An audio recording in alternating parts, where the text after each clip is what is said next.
नमस्कार सभी को। और आज हम पढ़ने वाले हैं संस्कृति, जो कि निबंध है और जिसके लेखक हैं भदंत आनंद कौशल्यायन। और ये कक्षा 10वीं के लिए है। तो चलिए हम शुरू करते हैं कि भदंत आनंद कौशल्यायन का निबंध संस्कृति, इसका गहन विश्लेषण करते हैं और जानते हैं कि क्या है। थोड़ा सा हम लेखक के बारे में जानें, लेखक का चरित्र चित्रण हम समझें कि जन्म और प्रारंभिक जीवन जो है भदंत आनंद कौशल्यायन का 1905 में अंबाला जिले के सोहना गांव में हुआ। और उनके बचपन का नाम हरनाम दास था। शिक्षा उन्होंने लाहौर के नेशनल कॉलेज से बीए किया और गांधी जी के साथ लंबे वर्षों तक वो वर्धा में रहे। उनके विचारों से प्रभावित हुए। उनके साहित्यिक योगदान की अगर बात करें तो उन पर बौद्ध दर्शन का गहरा प्रभाव था। और उन्होंने देश विदेश घूमा, घूमने के बहुत शौकीन थे वो। और बौद्ध धर्म का उन्होंने व्यापक प्रचार वहाँ किया जहाँ भी गए। और 1988 में उनका निधन हो गया।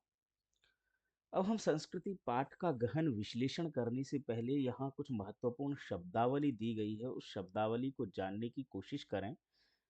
इसमें एक शब्द है आध्यात्मिक, आगे है आविष्कर्ता, अनायास, शीतोष्ण, मनीषियों, अवश्यम भावी, अविभाज्य। तो देखें हम, आध्यात्मिक का मतलब क्या होता है? मन से संबंध रखने वाले, अलौकिक या पारलौकिक ज्ञान से संबंधित। आविष्कर्ता, आविष्कार करने वाला, किसी चीज की खोज करने वाला। अनायास यानी कि बिना प्रयास के आसानी से स्वाभाविक रूप से। शीतोष्ण यानी कि ठंडा और गर्म मध्यम तापमान वाला। मनीषियों का मतलब होता है विद्वानों, विचारशीलों, ज्ञानियों या दार्शनिकों का समूह। और अवश्यम भावी, जिसका होना निश्चित हो, अनिवार्य हो। अविभाज्य, जो बांटा ना जा सके, जिसके अलग अलग हिस्सों में जिसको विभाजित ना किया जा सके। तो यह है संस्कृति निबंध के अंतर्गत महत्वपूर्ण शब्दावली। अब देखें कहानी का केंद्रीय संदेश। दरअसल ये कहानी नहीं है, ये निबंध है, कहानी नहीं है। यहाँ पर कहानी गलती से लिखा गया है, तो हम ये कहेंगे निबंध का केंद्रीय संदेश या केंद्रीय भाव। तो यह नीचे भी लिखा हुआ है, भदंत आनंद कौशल्यायन का निबंध संस्कृति हमें सभ्यता और संस्कृति से जुड़े अनेक जटिल प्रश्नों से टकराने की प्रेरणा देता है। इस निबंध में लेखक ने अनेक उदाहरण देकर के यह बताने का प्रयास किया है कि सभ्यता और संस्कृति किसे कहते हैं, दोनों एक ही वस्तु हैं या अलग अलग। वे सभ्यता और संस्कृति को एक दूसरे का परिणाम मानते हुए कहते हैं कि मानव संस्कृति एक अविभाज्य वस्तु है। उन्हें संस्कृति का बंटवारा करने वाले लोगों पर आश्चर्य होता है और दुख भी। उनकी दृष्टि में जो मनुष्य के लिए कल्याणकारी नहीं है, वह ना सभ्यता है और ना संस्कृति।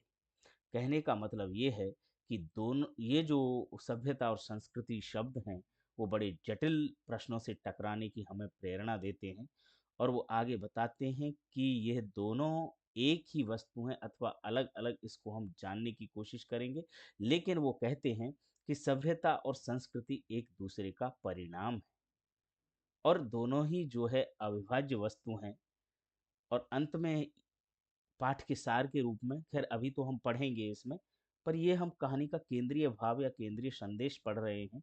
तो उसमें ये है कि जो मनुष्य के लिए कल्याणकारी नहीं है, वो ना सभ्यता है या ना संस्कृति। तो इसका मतलब ये है कि सभ्यता और संस्कृति मानव कल्याण से जुड़ी हुई है, मानव कल्याण से उसका नाता है। आविष्कार के उदाहरण यहाँ पर लिए गए हैं संस्कृति में। आदि मानव द्वारा आग का आविष्कार किया गया।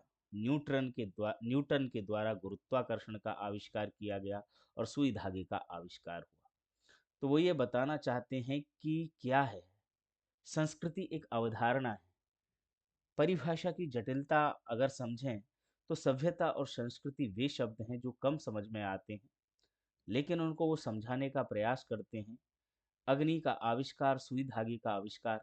कहते हैं कि कल्पना कीजिए उस समय की जब मानव समाज का अग्नि देवता से साक्षात्कार नहीं हुआ, तो जिस व्यक्ति ने आग का आविष्कार किया होगा वह कितना बड़ा आविष्कारक होगा। यानी कि सबसे पहले पहले जिसने जो चीज सोची, वो कितना बड़ा आविष्कारक हुआ। सुई धागे का आविष्कार, ठीक वैसे ही सुई धागे का आविष्कार जो दो टुकड़ों को एक साथ जोड़ सकता है, वो भी कितना बड़ा आविष्कर्ता रहा होगा। इन आविष्कारों ने मानव जीवन को बहुत बदला है। तो जो भी जिसके भी दिमाग में ये सब चीज़ें आई करने के लिए, तो उन्होंने समाज के लिए बहुत कुछ बदला। और उस व्यक्ति को जिसके मस्तिष्क में ये चीज़ें आईं, ये बातें आईं, ये आविष्कार आए, उसको संस्कृत व्यक्ति कहा गया। संस्कृत व्यक्ति की पहचान बताई गई और कहा गया कि जिस योग्यता, प्रवृत्ति अथवा प्रेरणा के बल पर आग का व सुई धागे का आविष्कार हुआ, वह है व्यक्ति विशेष की संस्कृति। और उस संस्कृति के द्वारा जो आविष्कार हुआ, जो चीज उसने अपने तथा दूसरों के लिए आविष्कृत की, उसका नाम है सभ्यता। तो देखिए, जो योग्यता, जो प्रेरणा, जो शक्ति व्यक्ति विशेष की है, वो है संस्कृति। और उस संस्कृति का जो परिणाम है, वो है सभ्यता। यानी कि जिस योग्यता और प्रवृत्ति, प्रेरणा के बल पर जो आविष्कार हुआ, उसका नाम है सभ्यता। और जो आविष्कार कर सकने की शक्ति है, वो है संस्कृति। वह व्यक्ति जिसके पास आराम तथा खाना खाना खाना खाने और पानी पीने, सब कुछ, यानी कि जिसके पास में उपलब्ध है, और सितारों को देख कर के वो फिर भी नहीं सोता है, तो वो एक संस्कृत व्यक्ति है। क्योंकि यहाँ पर कहा गया ना कि आविष्कर्ता, तो मान लो जिसने कोई आविष्कार की ज़रूरत नहीं है, क्योंकि आविष्कर्ता तो ये कह सकते हैं कि आविष्कार जो है आवश्यकता की जननी है। तो न्यूटन जिसने गुरुत्वाकर्षण का आविष्कार किया, आज बच्चा बच्चा उससे ज़्यादा जानता है, पर वे न्यूटन जितने संस्कृत नहीं हैं।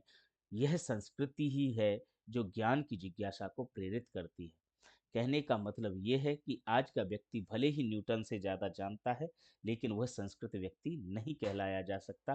क्योंकि संस्कृत व्यक्ति वह कहा जाता है जिसके मस्तिष्क में पहले पहले पहले पहल कोई विचार आता है किसी वस्तु के आविष्कार के लिए।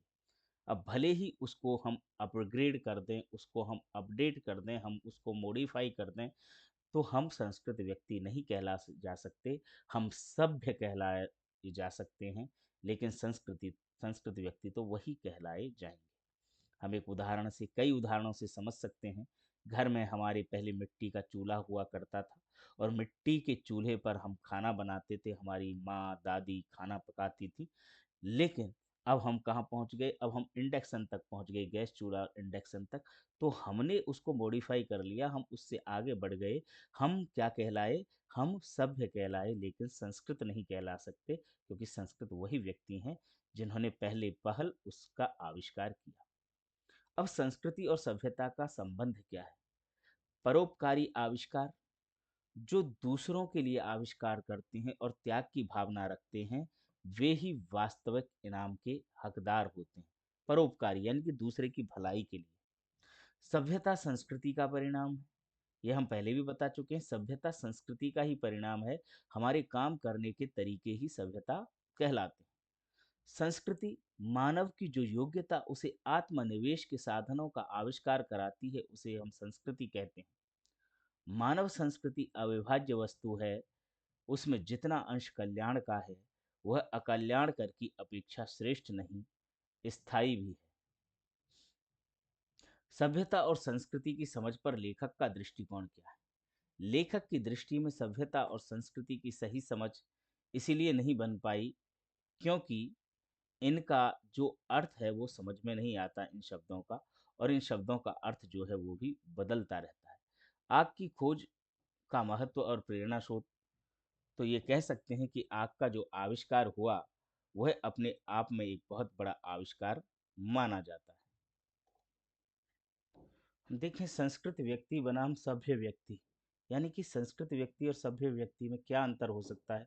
न्यूटन का उदाहरण देकर के हम समझ चुके हैं या समझा चुके हैं हमें लेखक, कि न्यूटन ने गुरुत्वाकर्षण का सिद्धांत दिया, वह संस्कृत मानव था।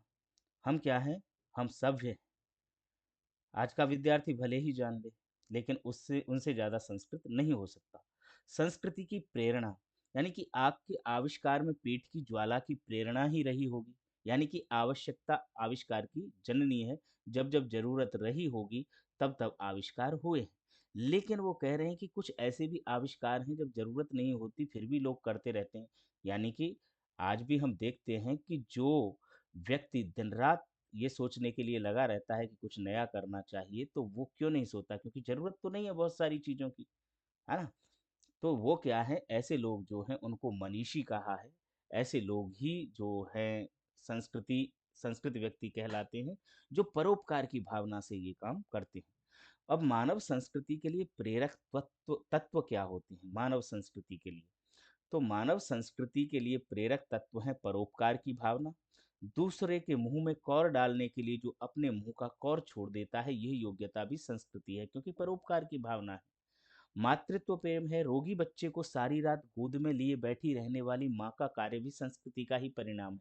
ये हमें पाठ में, निबंध में भदंत आनंद कौशल्यायन जी ने उदाहरण देकर के समझाया है। परोपकार की भावना, मातृत्व प्रेम, लेनिन और मार्क्स का भी उदाहरण दिया है कि लेनिन दूसरों को रोटी खिला देते थे, अपने जो वो है ड्रॉअर है, या कह दें कि अपने टेबल में रखे सूखे रोटी के टुकड़े भी वो दूसरों को खिला देते थे, यानी कि वो दूसरों की खुशी के लिए, परोपकार के लिए। तो मार्क्स का मजदूरों के सुख के लिए जीवन बिताना भी क्या है, संस्कृति का उदाहरण है।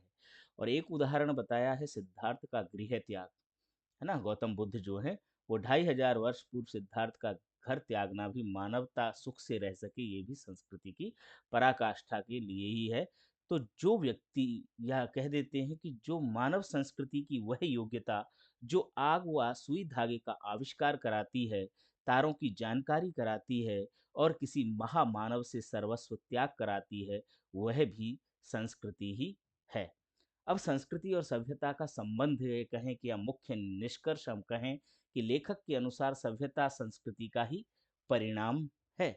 हमारे खाने पीने के तरीके, ओढ़ने पहनने के तरीके, गमनागमन के साधन और परस्पर कट मरने के तरीके, ये सब हमारी सभ्यता है। मानव की जो योग्यता उससे आत्मविनाश के साधनों का आविष्कार कराती है, हम उसको उसकी संस्कृति कहें या असंस्कृति, और जिन साधनों के बल पर वह दिन रात आत्मविनाश में जुटा हुआ है, उन्हें हम उनकी सभ्यता कहें या असभ्यता।